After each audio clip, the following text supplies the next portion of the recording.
Hey, everybody. Welcome to Samson's Saturday episode. It's a mailbag, a film breakdown. Today, we're talking about Brandon Ingram. We'll be going through a lot of his plays, not only just as a Raptor, but also we'll have some B roll of when he was with the Pelicans. And on top of that, an update. These Saturdays, every second Saturday, will be myself and Louis Satzman talking. And Louis, obviously, many people love our podcast together. We'll be doing that more often this season. And the Pull Up Trade podcast is moving to twice a week. You can look forward to episodes on Tuesdays and Thursdays. So 3 times a week you're getting me, which I'm sure will be lots.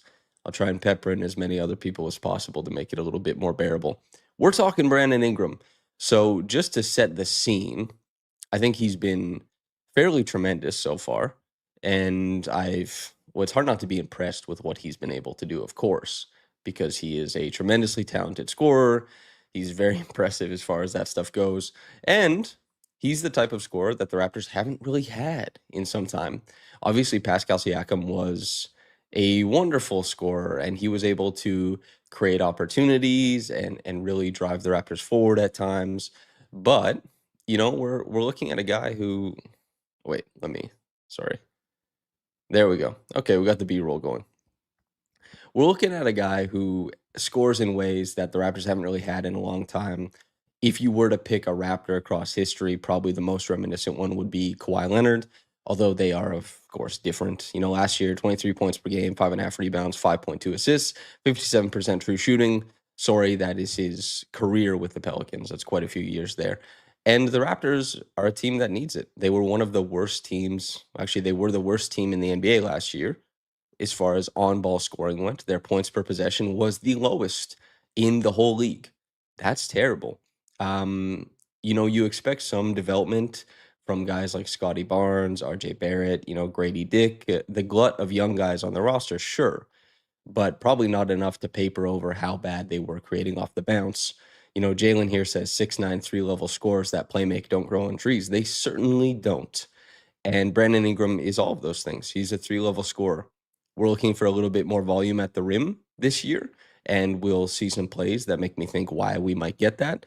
He can definitely shoot the hell out of the basketball, and he is, I think, an underrated playmaker. He has a great eye. He's very manipulative with the ball. And what we're seeing on screen is just like go get a bucket type of stuff, which is there's very few players who are better at that type of isolation basketball than him, and the Raptors need it. Not only just that it adds something to their offense, but that he sets their offensive hierarchy in a better position. And there's not as much pressure on a guy like Scotty Barnes or RJ Barrett or Emmanuel Quickly or Grady Dick, whomever, to be someone who creates. I mean, we just saw it last night. And if you haven't seen last night's game or you haven't seen coverage of it, I recommend watching S's recap video. It was great. But nobody, and the starters didn't start, of course, but nobody outside of Grady Dick was able to create anything. They relied on him a tremendous amount. And we're looking at a team that needs a guy desperately like Brandon Ingram. He's shooting better from three in the preseason than I think he'll shoot in the regular season. His true shooting percentage right now through 2 games is like 65%. He's not even going at full speed, probably half speed, but he's a guy who is able to be very successful at half speed. He's been great. I want to go through some of his film, explain what the Raptors are trying to do, explain what's happening, and because I saw a comment that said, and not to pick on anything, but I saw a comment and I've seen a couple that say like, preseason isn't predictive. They're not even running their plays. They're running their plays. We're going to see quite a few of the Raptors' staple plays here. And we're also going to see plays that they brought over from the Pelicans offense to the Raptors offense, specifically for Mr. Ingram. Why? Because they looked at what was happening in New Orleans and said, he scores out of this a lot. Let's try and put this in our offense. He's obviously very talented. He's been able to do it so far. Without any further questions, and I will be answering questions at the end of this podcast, of course. I've seen a couple already in chat. Let's get into the breakdown.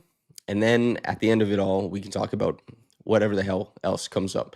But yeah, make sure to like, comment, subscribe, all that good stuff. It helps us out at Raptors Republic. I'm sure you've been enjoying the work so far. There's a lot more of it coming this year. Let's talk about Brandon Ingram. 5 minutes in, it's a good place to kick off the film portion. Okay, so we're gonna have put this on screen. The first thing we're gonna see is hit aheads. This is the first points of the Raptors preseason. And the Raptors, they talked about this, ad nauseum heading into the preseason. I think a lot more teams, just based on the Pacers, how successful they were with their hit aheads and early offense last year en route to Game 7 of the NBA Finals. More teams are going to play the hit ahead game. And we're going to see Scotty immediately advancing the ball, Brandon attacking a defense that wasn't set, getting there. I mean, I can't wait for this, quite frankly. And we're also going to see Brandon Ingram with a bunch of possessions where, Darko has been asking him to be a little bit more present on the defensive glass because they love his grab and go ability. As Jalen said, the playmaking is super important, and playmaking in an open court is obviously going to be something that benefits everybody and himself, and maybe actually more so than anybody else on this team. Brandon Ingram with a live dribble is scary. Brandon Ingram with a live dribble is very powerful. A lot of points there. I just want to actually reset this play. This is a play that is borrowed from the Pelicans. So this is basically just allowing him to catch above the break as if you were posting up, and then they're going to flip this. This is a combination of two plays. The Pelicans love getting Brandon Ingram possessions here like that. However, the Raptors are going to, as you can see, they're going to run a double drag here where the guard below on the second screen is going to shallow out. That's meant to pull the defenders who might overload the screening action out of the area and use the spacing and the gravity there to create more room for Brandon Ingram. And as you might guess it, he's a wonderful player on ball, gets to his spot, hits a shot. If you want to run back a little bit, just to display why play design is important, as you can see, Emmanuel quickly shallowing out here. They're trying to throw attention at the screen of Brandon Ingram, but they can't because they know he's a great playmaker. He can make that pass over the top to quickly, who will put pressure on Jokic in space to defend. And obviously, they're not completely capable of that. He gets middle, he scores the basketball. He's an impressive scorer. High pick and roll, flatten out, draw fouls. It's one of the great things about Brandon Ingram, and I'm pausing a lot here, I'll just let it play for a little while, is that you really can just throw him the ball and see what happens. And this too, actually, I want to say, we'll just run it back a little bit. Brandon Ingram is a guy who his cut frequency was exceptionally low last year. It wasn't high at all. And part of that is that the Pelicans wanted him floating above the break so that they could reset offense, so that they could get it back to him. And he was an exceptionally proficient isolation scorer and has been for some time. If your first actions don't work, maybe you're giving CJ McCollum a pick and roll possession. Maybe you're giving whoever a chance. They can just reset to Brandon Ingram, and you can get like 1.08 points per possession out of an isolation. That's really high to be as the just go to your back pocket and see if you're able to score. That's really high. And so he floated a lot, and he will with the Raptors because they will need his support. However, this kind of backdoor cutting, because he is such a strong finisher, he's above 70% at the rim in a lot of seasons, which is extremely efficient. Not only can he get there by his own dribble, which we will see, but you look at this creepy little baseline cut. You see the guy, you see the numbers on the jersey. There's an opportunity to back cut him. And RJ did a great job just threading the needle, finding him there. This too is a cut I really love. I just put this in here to display that there's going to be some ups and downs. There's a learning curve here. So the Raptors, what they wanted to do right here, RJ Barrett is cutting to the corner, and this is a terrible shot. This is a terrible shot from Scotty Barnes here. I didn't like it at all, especially with 18 seconds on the shot clock. Good Lord. Scotty's going to have a good year, but this just was a bad play. But this is a good example because RJ, the cutting scheme that the Raptors are running, this is a scripted cut that Brandon is supposed to make that he doesn't. And we'll see an interpretive cut that Brandon makes later that is truly great. But he's supposed to cut the baseline to the opposite corner right here. This is a cutting scheme that the Raptors run. This is a cutting scheme the Grizzlies run. This is a cutting scheme that the Cleveland Cavaliers run. And Ingram realizes too late, like, oh, shoot. And he just triggers the cut or the corner crash once Scotty starts getting the shot up. But ideally, as you can see here, when RJ starts leaning into it and starts tracking to the corner, that's when Brandon is supposed to go to the opposite corner because that's supposed to drag the low man farther away from being in the gap help. And it should open up a 2-on-1 situation where RJ is open in the corner or Scotty has no gap help and he can drive the big. That's the idea of the cutting scheme. This is the kind of stuff that Brandon will pick up and it'll just become second nature to him. He didn't make it happen here, but Bob's your uncle, Becky's your aunt. This is a wonderful cut. This is a Corey cut. Jay Powell says the spacing was poor on that play. Yes, because they didn't sequence the cutting action. If I can just go back and show you, the spacing could have been good because the gap help is here. RJ filling to the corner down low would be available if Brandon cuts the baseline and takes his guy with him. Then that means that RJ would have the whole corner to himself, basically. That's why cutting and sequenced cutting is important for offense in the NBA today. Obviously, Scotty takes a terrible shot. Now, this is a beautiful cut from Brandon Ingram. It's called the Corey cut. It's named after Corey Maggette. It's that opposite side, knifing in, interpretive cut. That is not a scripted cut. That is just a guy who attracts the basketball, a guy who's a talented cutter, a guy who can read the floor getting to a spot. This is maybe my favorite play that Brandon Ingram has made as a Raptor so far. Rejects a screen, leaves his guy in the dust, gets middle, gets the big to step up, snakes the pick and roll, and then you get CMB just crashing down there to create a lane for him to go straight at the rim. He takes it, takes the bounce, puts the ball back in with an offensive rebound. Big boy status, man. Big boy status. Long, threaten the rim, be aggressive. I love that from Brandon Ingram. Great play. This one here, this is also a set that the Raptors run really often. They ran it most often for Grady Dick last season. But you're just going to have him come around this curl. And then if that curl isn't available, you're going to shoot it out the back to reset the offense and run, a zoom action out of the corner. Obviously, Brandon Ingram is able to continue these plays and bring his shot making to the table in a way that basically nobody else on the Raptors is able to. This one too, as you can see, just to show you guys what is happening on this play, we also want a Spain pick and roll here. That's what Emmanuel Quickley is signaling to Jonathan Mobo, because Emmanuel Quickley is going to try and set the back screen here to open up something. Or it could be Spain leak, and Emmanuel Quickley could be looking to slip out. But they kill this play because Jonathan Mobo is going to set the screen, and since Domantas Sabonis is so far out at the level, and they're so preoccupied back here with Quickley and Schroeder, and Mobo actually sticks the screen, they flatten out, right? They're like, okay, we have to make a read here, and Quickley just exits the play so that they can flatten out. Domantas Sabonis on Brandon Ingram, that's a bucket. He's an incredible player. He's an incredible scorer. There's nothing easier for him. This one here, this is my second favorite play because this is a very popular play in the NBA. It's called an Iverson cut. It's it's named after Allen Iverson, who used to run all these all the time. This was one of the biggest plays en route to him scoring so many points over the course of his NBA career. You'll see you have the two screens at top. He's going to run over the top of them.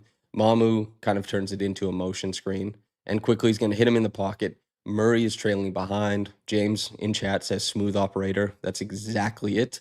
And he's going to catch, turn, and knife all the way to the bucket. That length, man. I talked about this in my my video essay right after the Raptors traded for him, when I was like, oh yeah, this was a great trade. The Raptors made the right decision. He's going to be very good in Toronto. His ability to step to the rim with his length is, it really shows up. And you can see even when he finishes at the rim here, it's that next level. Like, the gather is outside the paint. The stride length is so long, and he's right at the rim. Kisses it off the glass. It's too easy. Taco Takes, who's been on this podcast, Abdel, says, bro, my expectations for his cutting were so low. I was so happy to see him cut like that in this game. Yeah, the cutting was great early. And it's not going to be like a ton. He's not going to be cutting like Grady was in last night's game or anything like that. But he'll be cutting more than he was last season. And for a guy who finishes this well at the rim, I mean, a guy like that cutting is just, it's going to be something else. This one, too, is what we talked about with Darko, saying, hey, I'd like a little bit more of your presence on the defensive glass. That isn't just to help them clean up, misses, and the fact that he can go point a ball like 12 feet above the rim, go grab it with those go gadget arms. But this is what you mean You grab and go, man. There's opportunities. Take it up court. Boom. That's a triple. Coach Roach says RJ and BI dynamic duo. Yes, definitely. It's been more so that RJ has been I don't beneficiary of it so far with the plays or the shots that have fallen in his hands. And I mean, RJ, it was what Brandon said. There's a magnetism to him, like the ball, he attracts the ball. And it's true. RJ is very good at finding opportunities for himself.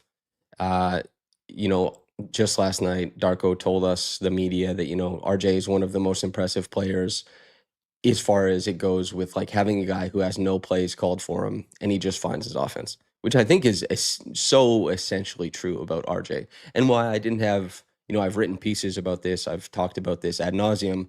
I have no worries about RJ's offensive fit with this Raptors team. I think he's going to enhance a lot of what they want to do.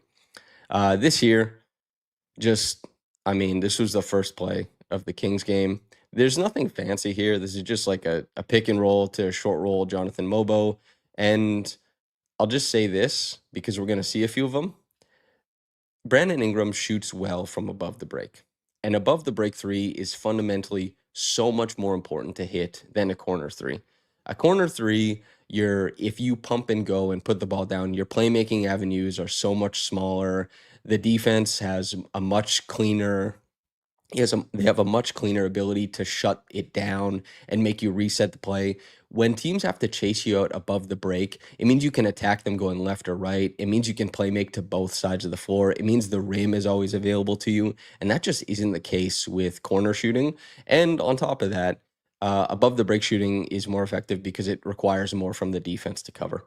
They're a little bit farther out, and that's why guys train, the non-shooters train for being corner shooters. It's why I love that CMB is not training to be a corner shooter. CMB is trying to, get himself to be an above the break shooter, which I love. And Ingram already is. Ingram is fantastic. So we're just going to let it play. He's just hitting shots. He's just the guy who is the release valve. This is a great play by Emmanuel quickly. Ball goes out above the break. He's shooting above 50% from three in the preseason, which I don't think that will be the case forever, but he definitely has a jump shot that will be able to work. Also, just shout out to CMB. I talked about this in a lot of my coverage of CMB, even before he got drafted by the Raptors, just when I really liked him as a college player. Obviously, I was extremely happy when the Raptors drafted him, but drive the big, bring the low man, hook pass to the corner. Brandon Ingram cashes the three. This is good stuff, man.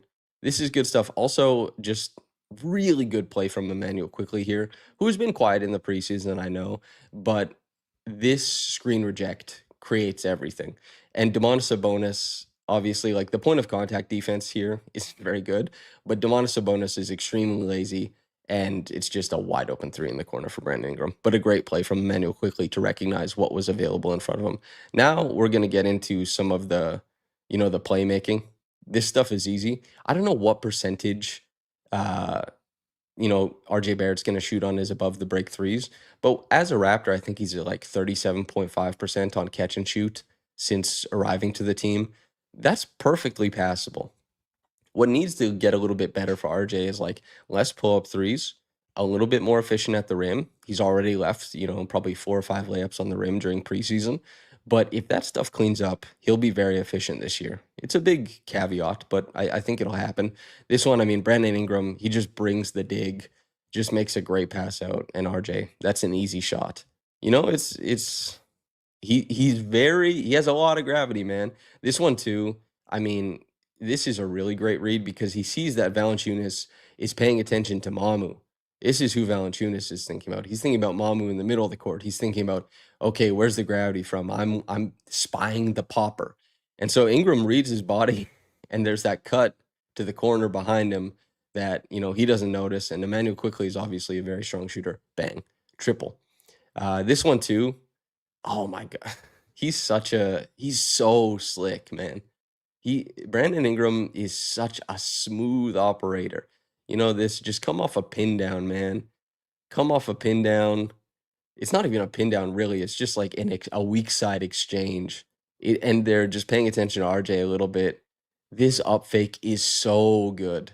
Like, that is just hours in the gym, craft, repeated success, all that kind of stuff. And this is a great hit ahead too. Obviously, CMB is, the star of this play. It's a wonderful, like, going out to get the ball and block that shot is pretty crazy. And it's a great representation of his wingspan and his tenacity. Like, look where he's recovering from.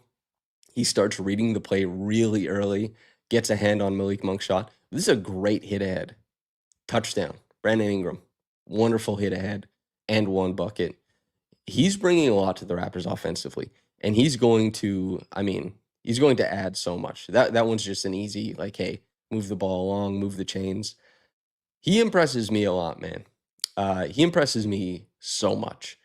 I'm trying to think. Oh yeah, and then I just want to highlight this play too because there's basically two guys I think on the team who will do this play with regularity, and it's Brandon Ingram and Grady Dick.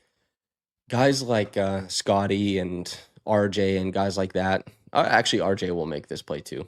But just catch on the wing, rip and go. I love that. Quick decision making, point 0.5 offense, get to the bucket, get free throws. It's worth pointing out because that was a lot of what made, even though Grady went 3 of 6 from the free throw line, very odd for him last night. He's a guy who he'll threaten the rim, which isn't what most people would think of Grady. They think of him as a shooter first, and going 3 for 5 from downtown was good last night. But a lot of what he does that makes him dangerous and valuable on offense is that he'll put the ball down. And because guys have to chase him around screens, he puts the ball down with a man advantage. Darko talked last night about saying the team needs to be better at recognizing when Grady has an advantage off ball. But I also think Grady, as much as the team is asking him to shoot, he needs to do a little bit better job of recognizing when he's in a strong position to play make. He passed up a couple of them last night, but last night was great. And We Back says that's like the quintessential Grady play to me. Bro be throwing his body around. He be throwing that body around. That is absolutely true.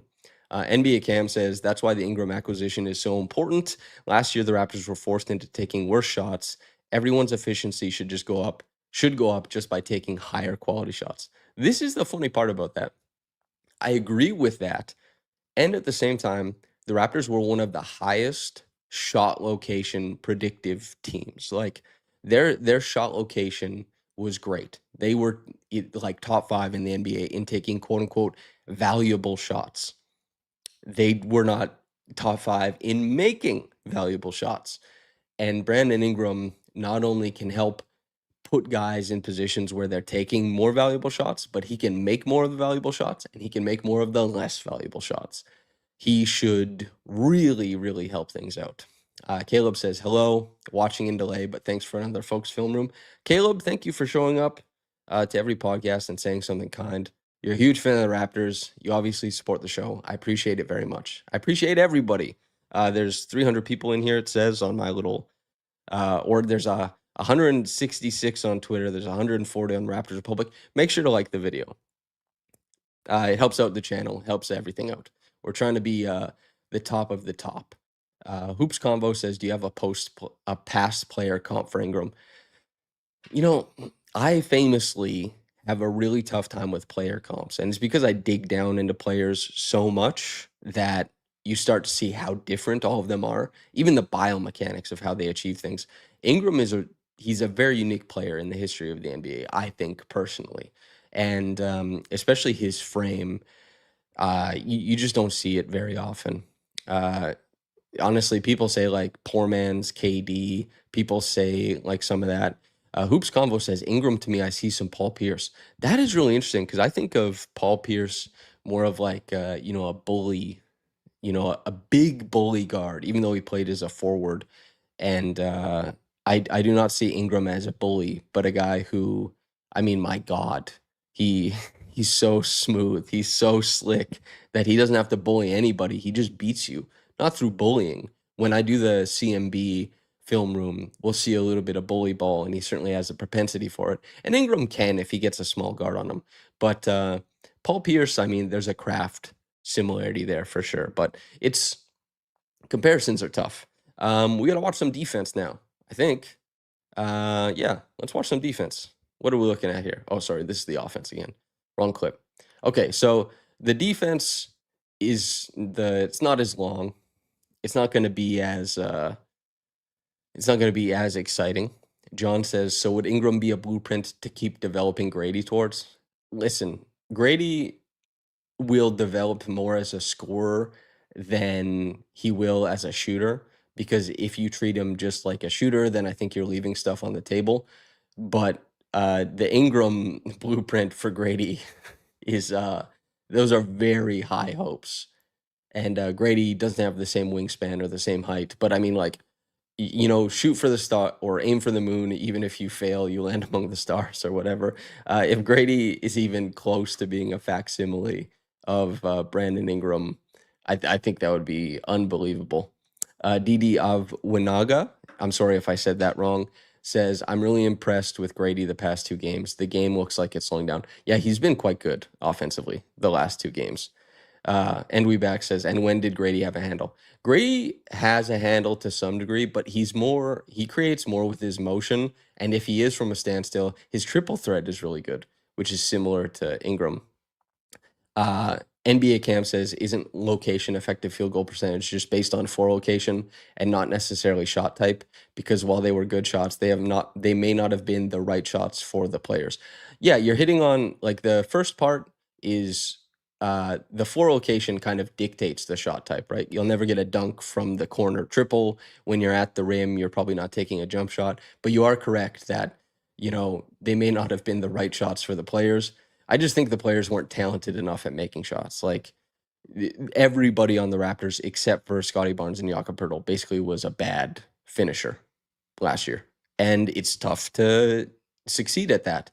They weren't super good at they weren't super good at hitting catch and shoot threes. They were among the worst in the NBA when it came to pull up threes and pull up middies. So, I mean, it should be good. Also, we had Coach Alex Cody says he's the perfect mix of DeMar and Rashad Lewis. That's a fun one.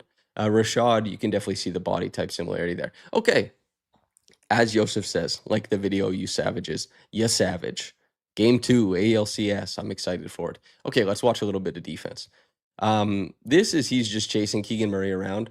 This isn't like he's not so locked in here, but this is good effort he gives. And you can see he's reading not only the screen, but Keegan Murray here. Keegan Murray is slowing himself down to short this screen so that he can backtrack it, right? He already started. He doesn't want to curl this screen. So Ingram reads that and doesn't chase, because as we saw what happened with Keegan Murray chasing Brandon Ingram on that Iverson cut, even though it's coming around the screen the other way, you chase and you give up the driving lane. Brandon Ingram knows he doesn't want to give up the driving lane at all, so he slows to make sure that that's not there. And then he just plays cat and mouse around the screen, gets up there, and gets a good contest in. Air ball from Keegan. Nice. It's not perfect defense. It's not like defensive player of the year, but there's effort, there's intention, there's intelligence there. Hell yeah, Brandon. This one too, just because the Raptors are going to put him on a lot of shooters this year and use his length to be, disruptive in passing lanes, and so that he doesn't have to do like a lot of dribble contain, which isn't his strong suit. He's actually very strong with let's say, a talented scorer who has a somewhat limited dribble.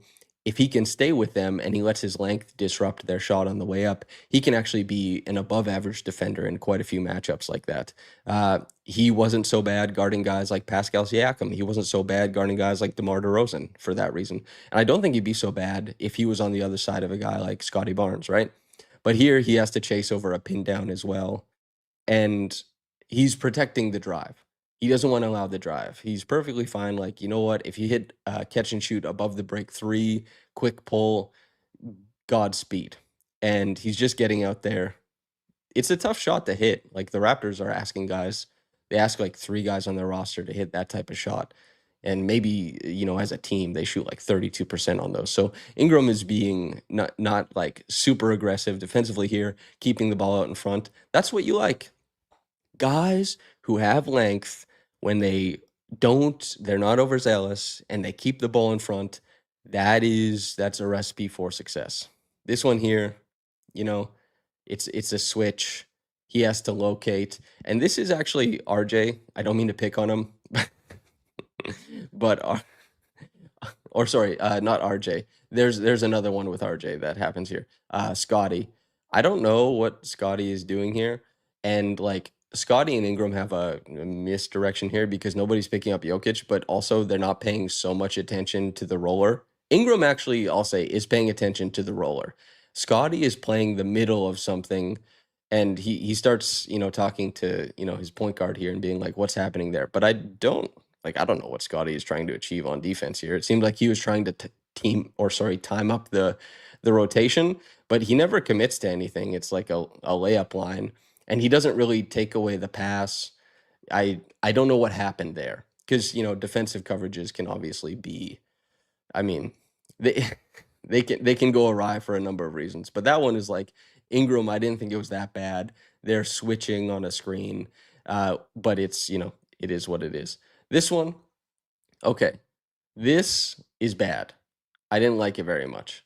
This I thought was a bad. He's I think he can be a little bit more aggressive at closing off the passing lane to the corner here while still being able to dig in. Because obviously this is DeMar DeRozan being guarded by, Mamu, and that's not the ideal situation you want. But CMB, as you can see, is taking like a much more aggressive line relative to his matchup in being the gap help and also being able to take that pass away. CMB is obviously he's one of the better defensive prospects that's come out of the draft in a while. That makes sense. But Ingram is a little bit shallow here and a little bit flat footed. And that means his angle on the closeout here is not ideal. And that means he's going to give up the angle. And it also means that Ochai is the low man and Zach LaVine is a tremendously talented offensive player. That's a sick play. That's not the be all end all, though, right? Like sometimes you just don't make the play.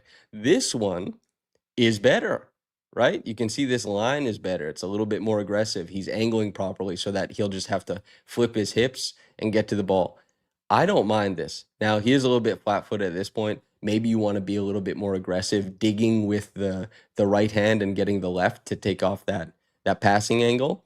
But he absorbs the drive, right? Flip the hips, rotate out. Listen, that's pretty good. That's not an easy shot. I like what he did here. This is allowing your length to change driving lanes, allowing your length to be able to contest. That's not so bad. It's not so bad at all. This one I'm not exactly. Oh, this was the one where it was RJ, I think. So you get a drive and Brandon Ingram is the low man. So he's coming to meet the rim because that's exactly what needs to happen. Uh, who's being back cut here? Oh, Emmanuel quickly. Emmanuel quickly is being back cut and showing. So this is also a drive where they're trying to change what happens in the secondary action, right? The Nuggets. And the ball is going to go out to the corner, which means that that's Brandon Ingram's responsibility because he's the closest. So he covered the rim. He dissuaded a shot at the rim. And then he's out to the corner. Chases, contains the drive. Now, where's the rotation afterwards? Everybody on the Raptors got a little bit, confused. Like RJ is floating for nowhere. Scotty is, effectively the low man, and he's, shoot out to the corner if that's what happens. But it's not. This is a good play from Brandon. It's just the Raptors as a team, 5 men on a string. They weren't able to make it happen from that point of view. But I like that from Brandon. If he's operating on the Oklahoma City Thunder, this type of rotation, this is perfect. You're at the rim. Quickly's the one who stops the ball, but maybe if Ingram is there, this guy's gonna, step through quickly right to the rim, covers the corner, rotates out, stops the drive himself. It's just the other stuff wasn't so clean from the Raptors as a whole. And we're almost at the end of the defensive film. But let's see if I remember this one. Oh yeah, this is a very aggressive. This is like Scotty and CMB, and Scotty has always been so good at this, but just really digging your heels in on an unbelievably tough defensive matchup. He just immediately goes and is like, I gotta get in and I gotta get lower than Mr. Mr. Big Man over here gets the shove. So he goes to blitz and bull up. You see an impromptu switch there and the flash cut middle. That's great. That's great offense, a great recognition of what needs to happen. And they're going to drop, and it just becomes a 2-on-1 just because they're tilting the offense. But Ingram, like, could he have flashed earlier and made it so that quickly he could play that situation a little bit better? Yes, but it's not so bad.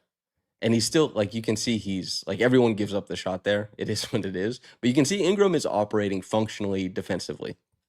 I always thought his defense was I I don't know, maybe it's because of who I saw him defend over the years, but I never thought that Ingram was like a bad defender. Like, sure, he's not super into the defensive end, and like given his length, maybe there's some food left on the plate, but he definitely that length and his functional athleticism allows him to get into a bunch of stuff.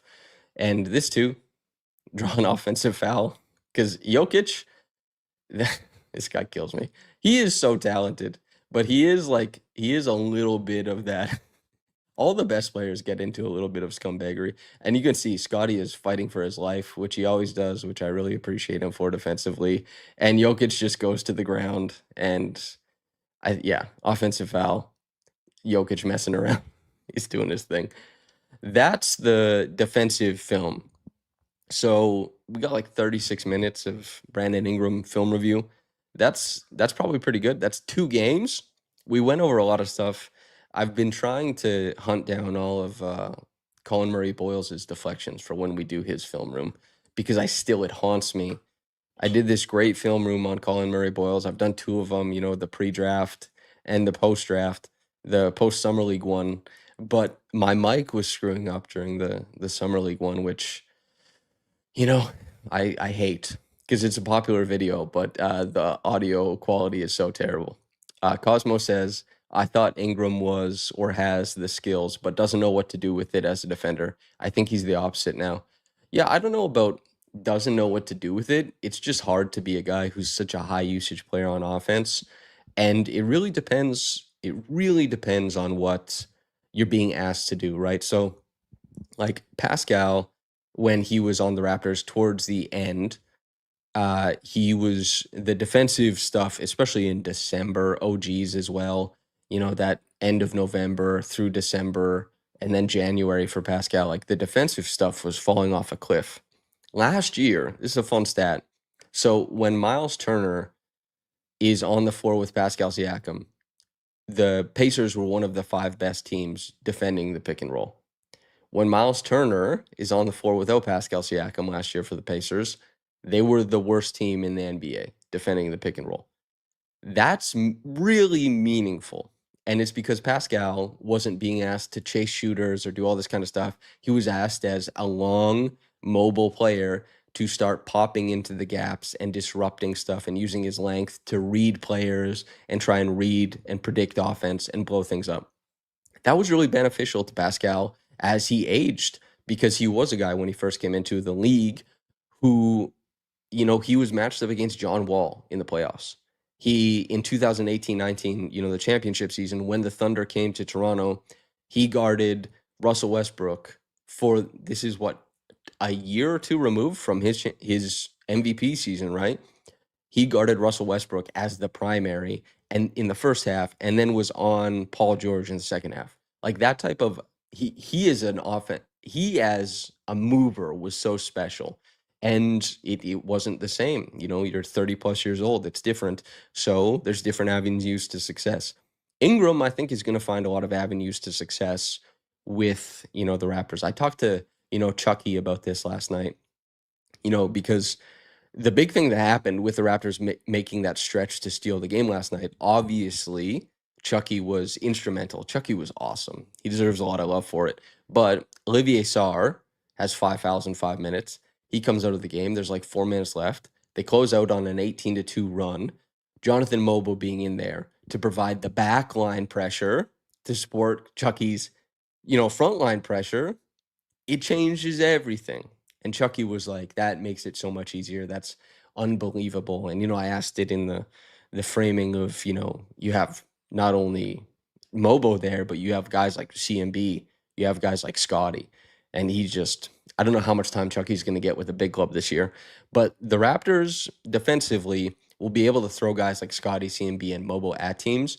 And if I'm a guy driving or trying to play make and I'm trying to navigate the helter skelter in extreme tenacity that we see from these guys, and then all of a sudden there's a 6'9" guy behind all that whose arms go forever, who if he's, you know, if he's reading the offense and trying to make plays as a defensive playmaker, it could be pretty good. He could be able to make quite a few plays defensively or dissuade players from putting the ball where they want to. Penn State basketball says if you could pair BI with any starter to floor lift bench lineups, who is that starter? This is a good question. I'm still waiting to see because Scotty's process in that first game, I don't think will be emblematic of how he's playing. Like Scotty, obviously defensively, he's the sun and the moon. He's doing everything. Offensively, I am really interested to see because his usage still needs to be high. They still need to run the Scotty on ball, guard screens. He's still as an upright playmaker moving downhill. If you get him a screen and get him the edge, like he'll be able to pick defenses apart. You still need to get him the ball for those, those actions. You still need to do like those wing actions. But I do wonder how he fits in with a guy like Brandon. I mean, theoretically, it should be quite strong. So I'll lean on the theory of BI plus Scotty. I mean, BI is their most talented offensive player. Scotty's their most talented defensive player. Probably that's what it would be. I mean, early it looks like RJ and Brandon will have like pretty good. They're pretty dynamic on offense, but even if it looks more inherently like it fits on offense right now, I expect Scotty and Brandon to develop their offensive relationship. And I think just those are your two best players, Brandon and Scotty. And so that would be the one if I need to lift up a bench. Last year, they tried to have Scotty lift up bench units. They've been teasing. I mean, you've covered this, I'm sure. They've been teasing this stuff and testing this stuff for a while. Scotty was pretty damn good at lifting up the defense by himself. It's hard to do both sides of the floor. Brandon, pretty good at doing the offense by himself. I mean, we saw that in, both games where the Raptors kind of clear out the starters and look at, hey, Brandon, can we just get you a screener and let you play around with what's happening? You say, I like this BI, RJ, Grady, CMB, Sandro bench unit. Yeah, CMB and Sandro, really great. I love the way they play together. Both those guys can drive bigs. I talked about this in my coverage. I'm sure you talked about this in yours. Sandro is a really underrated driver as a big man. Very composed. The angles he takes on the pump and go, he's much more dynamic than people might think. And Taco Takes says, when we get in the Mamu film room, we might get it like 5 games into the season. It depends how it goes, but I mean, Mamu has been pretty great. And BI, RJ, Grady, CMB, Sandro. Yeah, there's a lot of basketball theory of why that would work, and I think that's a good shout. Mamu has been unbelievable. He's been very fun. Yeah. Scott and BI should drive good two-way lineups. Vision 6-9 might just be alive. Man, we've been waiting on it, right? Like so much of what the Raptors did during the Vision 6-9 era became like in bits and pieces, it became the meta of the NBA. But of course, the meta is always driven by, talent. That's what I was talking to, that's Joe Mazzulla last night. I asked him because he was talking about play style dictating how the Celtics want to play and how they're a different team now. How do you how do you adapt to emerging successful trends in the NBA while also still respecting the team that you have? How do you strike the balance of asking guys to play different and, kind of monitoring where they succeed and just going to what is known and what is good? It's probably, I mean, that's what coaching is and team building is in the NBA is constantly surveilling this stuff and wondering about this and then testing it out like, ooh, what happened here? What happened there? Um, Cosmo says, love Missoula as an interviewee. Yeah, he's intense. He's very earnest, though, I think. He's just like, he's very earnest, which I appreciate. I love earnesty. Taco Take says, can't wait till Jakob gets back. Think BI will really gel with him. Most people do, to be fair. Yeah, everyone, I mean, Everybody is a Jakob merchant at some point. Okay, this was the first question that was asked in chat, and then I said I would answer it. So, Joe Powell says, "Can you speak on the CMB fit with Scotty?" Yeah, I like the CMB fit with Scotty. Now, of course, this stuff can be elevated depending on shooting development, because while shooting development, I think, is a lazy answer to anytime someone says a player needs to develop, they just say like shoot the three. I rarely do I think that's like the full answer. Guys end up succeeding in far different ways with like a lot more stuff. And you can develop in a lot of ways in the NBA. I'll just say that. But shooting could help that pairing, especially since there's not that much represented between them two. But I mean, defensively, eh, they could combine for some truly sick stuff. Jacoby and CMB had like an unbelievable possession shutting down the Jamal Murray and Jokic pick and roll, which I'll pull up for when I do CMB's film room. And Scotty and CMB, just the fact that they're both so intent on being playmakers off the ball defensively, like they care about that stuff a lot. And the fact that we're looking at a guy or two guys who can hold their own in basically any play type, and they can also supplement each other by switching across stuff. Because you can see it as the Raptors run offense. You can see like these smooth scram switches that allow other teams to get out of trouble. You have to be smooth in a scram switch to get out of trouble. When you run like CMB and Scotty, you can switch without any consideration for anything ever. And you can blitz and you can be so aggressive. And those guys are so smart defensively that you can just toggle whatever you're doing so that lead ball handlers who are looking to get a screen and free themselves up are looking at something chaotic every time they get up and down the floor. And that is what they'll be able to see. What hat is this, Cosmo? It's a brand called Brother Brother, and that's what that's what it says on there. Shere Khan says, "What's Mobo's role going to be off the bench?" This I really do wonder about. We saw it in the Sacramento Kings game. Their starting lineup, there's a lot of shooting there, and Mobo looked pretty great because Mobo is always going to look great on defense. I think what he's done, he's already a very strong NBA defender. That's like he's done it. He's not truly elite because there are questions about like the rebounding. When you play in a front court position, you have to be able to shore up the rebounds a little bit better to be considered elite. It's a big part of the job, closing out possessions. But he's a very strong NBA defender already, mostly because I think when I was going through the numbers for his coverage at the end of last year, or like closing out the coverage on Mobo, he was one of the like 5 best switch defenders in the NBA. He switches out on a pick and roll, and guess what? It's like the ball is dead. It was like 0.6 something points per possession. Like that is nothing. That's nothing in the NBA. 0.6 is like teams will never target that. They'll be like, why the hell would we run that? That's horrible offense. And Mobo he's unbelievable at defending, stepping out on guys, on a vast array of players already. He's been really fun to watch. So is Jacoby. Jacoby's screen navigation has to get better on defense, but his isolation defense last year was I was very, very impressed. But Mobo, his role, he has to play with shooters. He has to run delay action. That's what they opened up the game against the Kings doing, is there's lots of spacing on the floor. He's running delay action. For anybody who doesn't know, delay action is when it's a 5-out offense where the big man is running like handoff sets out above the break, all that kind of stuff. Ronald Clapperson says, "Samson, can you use a large whiteboard and drop offensive and defensive plays with possible options, then using the film clip showing the play with options and the name of the play?" Maybe specifically with some things down the line.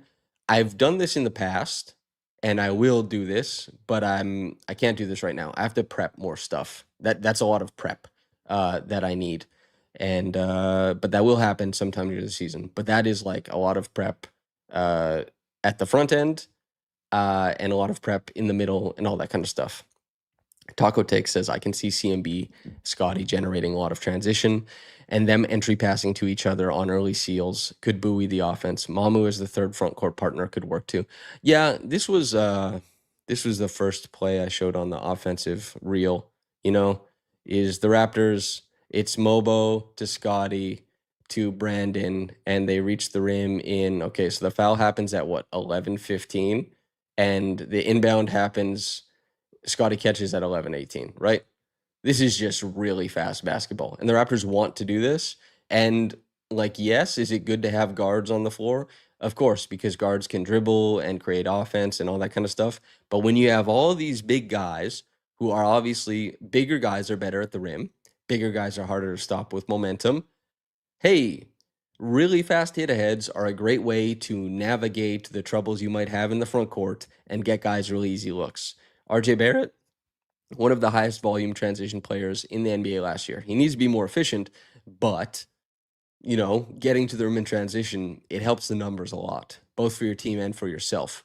And Ingram, Scotty in particular, the hit aheads, they both can make it. Obviously, Scotty is next level when it comes to that. Scotty in open transition, like damn, he's very impressive. So I agree with you. Early seals, hit aheads, all that kind of stuff. The Raptors have been talking about it. Coach Darko.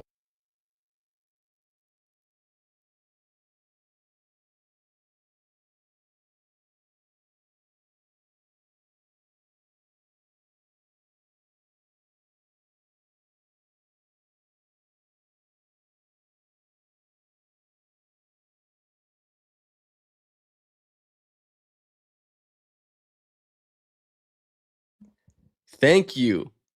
Thank you. Muted the mic. It's because this is a touch. You touch this, now it's unmuted. I hate this feature. I hate this feature. Anyway, and we back says, how we feeling about IQ so far? I've been a little concerned with him without screens. Dr. Awesome says, serious IQ concerns here. Okay, here's the thing. I have always been concerned about Emmanuel Quickly.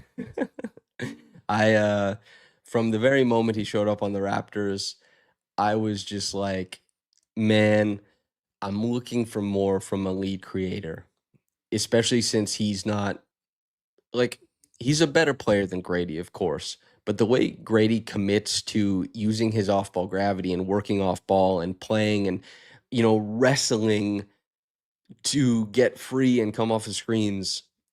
If Emmanuel Quickly did that more often, I mean, hell yeah, dude. That would be awesome. That'd be unbelievable. But he doesn't. He likes to catch the ball and create at his own pace and do everything like that. It is in the Raptors' best interest to get Emmanuel Quickly to buy into a bunch of motion off ball and to be a very quick trigger three-point shooter. Now, his three-point shot will always be a little bit different because he pushes from the chest. He has a very low release, and he's a guard, and not a particularly big one at that. So there's always going to be concerns about what types of shots he can get off, and some of that is going to mean that he's going to have to pump and reset with a pound dribble, which we see him do all the time. And sometimes that means that the second defender comes and he has to move the ball on to a lesser shooter, or he has to drive the ball, and maybe that's more in the like floater plus move the play on type of play instead of just like, you know, taking a jumper when it comes.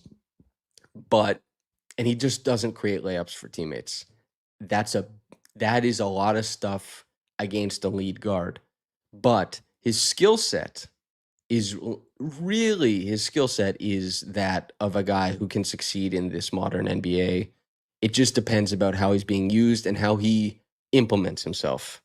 It is truly, truly important. He deserves work. Like he really, really deserves not work. He deserves credit for the amount of work he's been putting in as a ball pressure guard. And Darko has spent a lot of time trying to big up him for that. His efficacy is not super great right now. It's not, but it's better than it was, and he's playing within the Raptors scheme. You do need more threes. AI Sim says footwork, Curry's 6 feet with a normal release. His footwork is elite and what allows him to get all of those shots. Credit his dad. Yeah, I mean, Curry just much more adaptive footwork.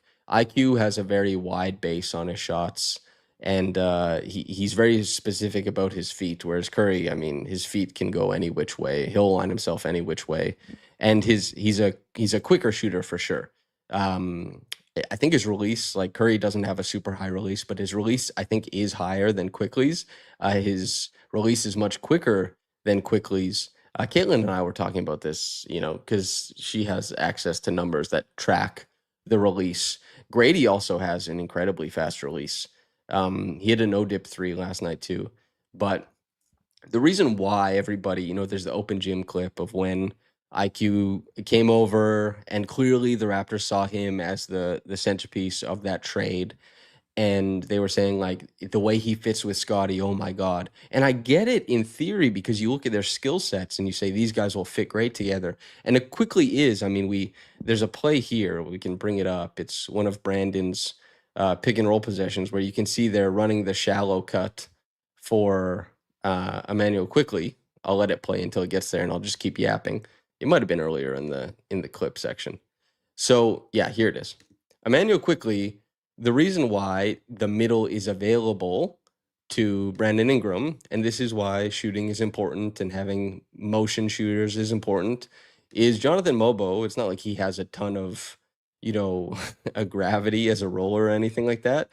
But this is just, I mean, look at Ingram work, man. Look at him get to a spot. You can see they want to step into the lane, but quickly is shallowing this play as the second screener to drag the guy out of the middle. That's even though Emmanuel quickly, he has so many holes in his lead creator game. That right there is why he's always going to be so important on these Raptors. And the fact that he's probably going to shoot 40% from three this year. And he's going to shoot like 37% on his pull-ups.